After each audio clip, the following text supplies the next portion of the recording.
Hugo was right when he said there's nothing more powerful than an idea whose time has come. Yes, the idea of freedom, liberty, and justice for all. Yes, that was the idea, but I declare that now is the time. And if America is going to have a chance at living out the true meaning of its creed, that we hold these truths to be self-evident, that all men are created equal, then we cannot afford for this nation or its leaders to have selective ambition. Welcome back to the Policy Lowdown, the podcast from the Maryland Center on Economic Policy, offering straight talk on the policy choices that shape Maryland communities. I'm your host, Kevin Slayton. In episode 3, last year, I talked with Claudia Wilson Randall and our guest today, Taneeka Richardson, about the state's housing budget and the ways the state is and is not supporting safe, affordable housing for all of Marylanders. We all know how critical it is to have safe, stable place to live. It affects your ability to keep a job, as well as it affects your health and so many other parts of your life. So today we're revisiting this topic to catch up on what the Maryland General Assembly did in this year's legislative session and to keep Marylanders informed on how they might be able to salvage their homes. Again, I'm excited that Taneeka Richardson, a policy analyst and housing policy expert with MetSep, is with us once again. Welcome back to the podcast, Taneeka. Thanks, Kevin. Thanks for having me. And I'm excited to welcome my friend Matt Hill back to our show. Matt is an attorney with the Public Justice Center, and he leads their Human Right to Housing project. Matt, can you share a bit more about your background and the work you do at the Public Justice Center? Sure. Thanks for having me. Again, my name's Matt Hill. I'm an attorney at the Public Justice Center. Public Justice Center is a nonprofit legal advocacy organization, and I'm specifically on their Human Right to Housing team. And so we look to partner with community-based organizations and renters and fight for the right for everyone to have safe, affordable, fair housing. Great. Glad to have you with us today. Just by way of, sort of being honest about it, I worked for PJC for many years. It's a great organization, and they do great work in our state. Taneeka, let's start with you. Can you set some groundwork for us? I don't think it's a surprise to anyone listening to this podcast that Maryland has some of the highest housing costs in the country. Taneeka, what are some of the challenges around housing that Marylanders are currently facing? Again, thanks for having me. And yeah, it definitely should be no surprise. Living in Maryland, we are definitely one of the higher cost regions, being that we are in close proximity to DC. However, I would like to start off by saying, one, I thoroughly believe that housing is one of the basic necessities of human life. It provides shelter, security, and a sense of belonging. However, here in Maryland, housing has become a major challenge for residents. Despite efforts to address the housing crisis, many Marylanders are still facing challenges. The first challenge that I would note that Marylanders have is facing the lack of affordable housing. According to a report by the National Low-Income Housing Coalition, the state of Maryland has currently about 100,000 affordable, has a shortage of 100,000 affordable rental homes for low-income families. This has resulted in high-cost rent, making it difficult for low-income families to afford decent housing.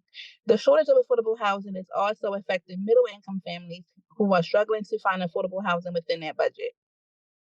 Another challenge facing Marylanders is gentrification. Gentrification is the process of renovating and improving a neighborhood, which oftentimes results in an increase in property values, leading to the displacement of low-income residents.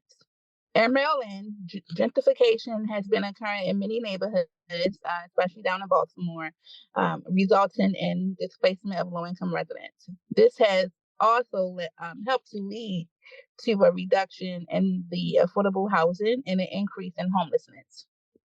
In Maryland, currently, according to the report by the National Alliances to End Homelessness, we currently rank as the 13th highest in the nation with homelessness in our state. Currently, we have over 7,000 homeless individuals, and a lot of this is due to a combination of factors, including the lack of affordable housing, mental illness, substance abuse, and domestic violence. And then lastly, I think another challenge we face here in the state is discrimination in housing as well. Discrimination occurs when individuals are denied access to housing based on their race, religion, national origin, gender, or sex orientation, and then most recently, source of income, which is where voucher quotas come into place. This is a violation of housing laws and results in limited options for many of our residents here across the state. And again, just to kind of give you some quick data points on how this looks in numbers, currently, 1 in 4 folks who qualify for a housing choice voucher only receive it. During COVID, the state saw an influx of federal funding, which kind of did help, a lot of folks kind of get through those tough times during COVID and the housing crisis. However, those federal funds have ran out, and we are starting to see a spike in evictions again. I think just as of August of 2021, Maryland had the highest eviction rate in the country, with 1 in 25 renters facing eviction, according to the U.S. Census. House. However, it's important to note that the federal eviction moratorium, was extended multiple times during COVID, right? And that kind of helped curb a lot of those things. However, now that we have no protections in place and federal funding is running out, we definitely expect to see those numbers increase again. I'm pretty sure Matt can attest to that he's seeing in his work as an attorney. So I think moving forward, it's really essential to ensure that we have advocates and policymakers working to address these issues and come up with solutions to ensure that all Marylanders have access to safe, affordable, and decent housing. Matt, part of the PJC's work, it involves working directly with clients who are facing eviction or other challenges. In particular, I want to acknowledge the passing of longtime housing advocate with the Public Justice Center, Mr. Laverne Blackman, who was a very dear friend, just a strong advocate for housing advocate for many of Maryland residents. He will be missed terribly. But what kinds of issues and challenges are you seeing in the communities you serve today? Thanks, Reverend Slayton. And I just want to echo that we miss Laverne tremendously. He was an incredibly strong advocate for his clients and for systemic change in housing policy. So, but we're continuing with that work, and our clients are seeing really the squeeze. They have the squeeze of increasing rents, the squeeze of really poor housing conditions, and having little available opportunities outside the current housing that's readily there for them to move. And so, what we're really seeing too is that any sort of then economic bump in the road, and they're suddenly facing an eviction and homelessness. And so we're constantly working with clients to try to find every resource available for them, and then to really aggressively assert their rights in court to live in safe, fair, and affordable housing. How difficult is that? I know over the years there's been legislation passed that was considered quite favorable to tenants, with particularly around evictions. Is that translating to folks on the street level? Are they noticing the impact? So there have been some real successes, but it has not necessarily gone all the way as where we want to go. So, for instance, Maryland passed a law that provides tenants, before landlord may file for an eviction, they have to send the tenant a 10-day notice that they're going to file for eviction unless the tenant pays up. And then after the landlord files for eviction, tenants can get a right to an attorney if they're below certain income limits. And so we're seeing that progressive implementation of that law really starting to take shape. And so more tenants than ever are getting representation in court and are able to defend the rights that they have. But those rights are not as significant as we would all like.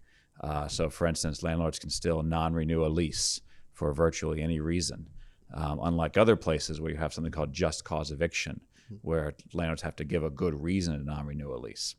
It's really easy for a landlord to quickly get a failure to pay rent eviction case through the courts.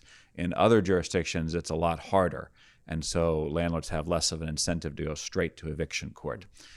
So we still have a long way to go in making sure that Marylanders, get a fair process through evictions court. Great. That legislation is so significant. I grew up with folks who a part of the saying was, "What happens in this house stays in this house," and unfortunately, when folks are evicted and their belongings are thrown all across the yard, everybody knows what's happening to some degree. So, I thank God you guys are working on that legislation. One area where the legislature has made a lot of progress recently, particularly in the area of tenants' rights, is trying to reduce evictions through changes to the legal system process. And that is due, again, in large part, as we're discussing, to the advocacy from RUM, Renters United Maryland. You're part of both of those. Can you walk us through some of the recent changes and how they will help Marylanders to avoid eviction in the future? Sure. So, as you said, Renters United Maryland is a statewide coalition of advocates, of service providers, of tenants, of organizers who are really all devoted to housing justice. And so, again, a couple of the recent changes we've seen is to try to make sure everyone who's limited income has a right to an attorney in eviction cases, to make sure landlords have to give a notice to tenants before they can file an eviction case, to make sure that landlords are licensed in any local county or city that requires licensure before they can file an eviction case, to make sure landlords have a lead certificate if they have to have a lead certificate because of the age of the building, that they have that before they can file an eviction case. So these are all really important changes to the law that Renters United Maryland and Public Justice Center have really been involved in. And so I think they have made some progress in making sure that Marylanders can assert their rights in court to live in more safe, healthy, affordable housing. Now, of course, one of the most important things to make a policy successful is always the amount of resources allocated. And as we talked about in our prior housing episode, Taneeka, the state hasn't really been using a lot of its own funds to help address housing needs, right? Yeah, that is true.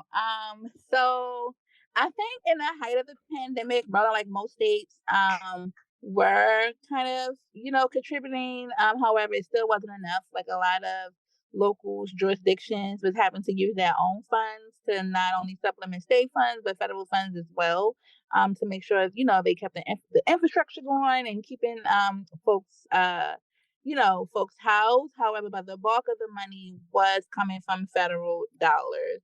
Um, and Unfortunately, federal dollars have begun to run out. Has run out. Whatever funding we had from state programs has also run out as well.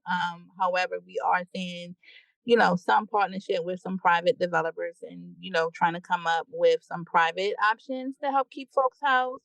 Um, there are some funds to local governments and nonprofits to help folks who are already homeless, and local governments who also different fund homeless services. However, um, personally, I still feel like there needs to be some type of barrier because the goal should be to prevent folks from becoming homeless. So, if we could kind of have, it's I can't speak to how important it is to have something prior to folks become homeless.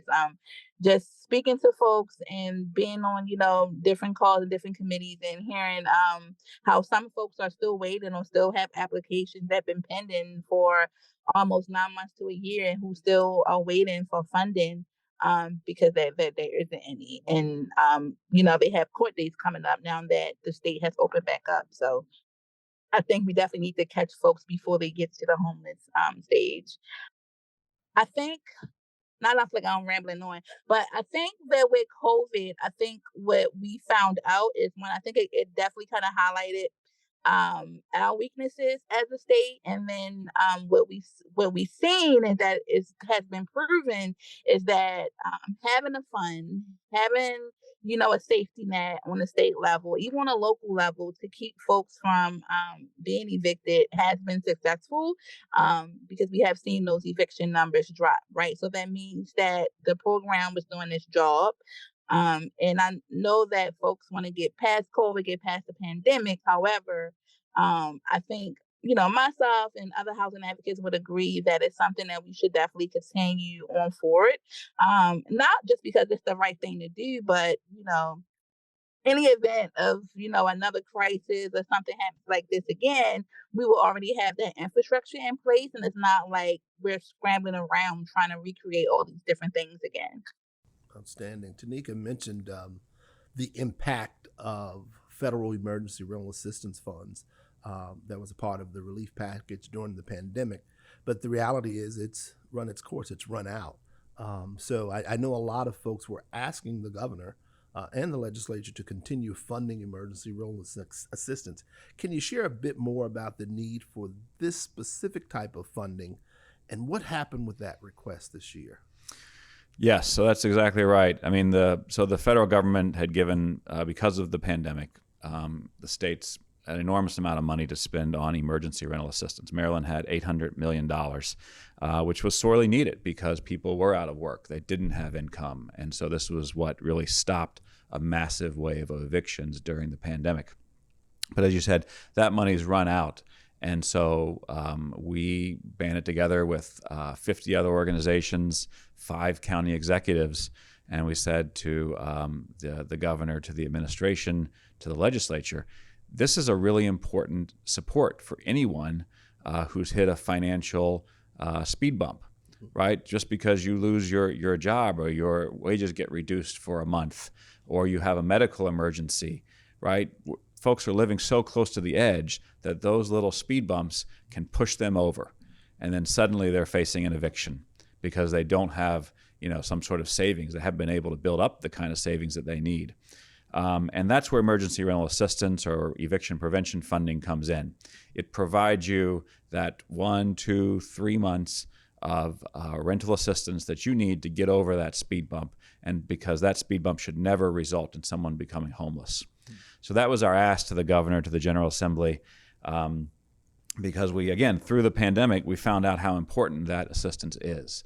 And it really dropped evictions in Maryland, along with a number of other interventions, to record lows. We saw the eviction rate cut in half when emergency rental assistance was really in full swing. And so, unfortunately, now we've seen evictions creep back up again, and we're approaching those pre-pandemic levels. Of course, the fact that rents are rising 20% in the Baltimore region doesn't help anything because, again, it pushes people closer to that edge. And unfortunately, the governor, the General Assembly, the governor did not respond, did not allocate any money to eviction prevention funding. And then the General Assembly at the last minute put in $2 million instead of we had asked for $175 million. Got none of it. And well, the $2 million was added at the last minute by the General Assembly. Out of a request for $175 million. Correct. $2 million. Correct. $2 million out of a request for $175 million. I just want to be clear on that. Yes, that's correct. That's very disappointing to hear. Final 2 questions, though. If someone has questions about their rights as a tenant or needs help fighting an eviction, what's the best place for them to go get help? Sure. I would suggest that they probably call 211 first. The United Way operates the state's 211 system. And so 211 is really equipped to tell you, hey, there's emergency rental assistance, maybe a very small amount in your county through this organization. Or if you need legal assistance, they can then connect you to the appropriate legal services provider in your county.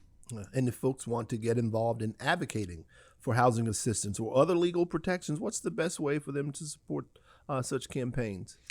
Sure. We'd love to get their involvement. Renters United Maryland is always looking for new organizations to join the cause and really advocate for housing justice in Maryland. And there are a number of organizations that I'm aware that are in Baltimore that come to mind, but share just a few more of those. Sure. CASA is a strong partner in this fight. Baltimore Renters United. And then we have Legal Aid, Disability Rights Maryland, MedSep. Your organization is an incredibly strong partner. And then if you're interested in more information about Renters United Maryland, it's rentersunitedmaryland.org. And then you can find more information and send us an email if you're interested in your organization joining the coalition. Outstanding. Taneeka? Yeah, I was just going to say what Matt already just said. I was going to mention RUM. It's a wonderful organization.